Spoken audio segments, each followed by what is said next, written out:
Hello everybody, welcome back. Today as well we have got you another video. In this video I'll show you how you can make a Ubisoft account on Xbox One. But before that, please do make sure to like our video, subscribe our channel, and yes, without any further delay, let's get into it. For that, first of all, go ahead, access your browser and simply type in Ubisoft and access the official website.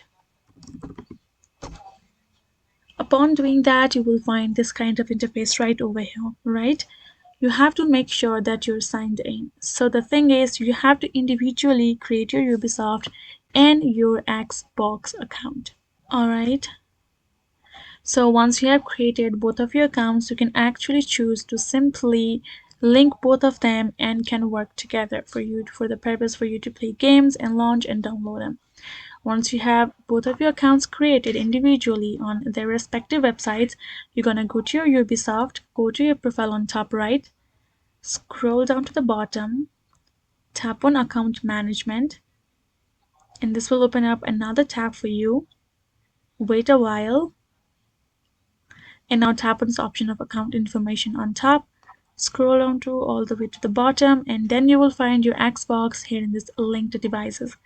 Go ahead, tap on link, and now you will have to tap on this continue. Now Ubisoft will simply ask you to provide the Xbox account's information. Go ahead, enter it accordingly, and then you will be able to link both the accounts and you can corporately use it however you want. So that is the way for you to do so. Hope this video was helpful to you all. Thank you so much for watching, and yes, I'll see you guys in our next video.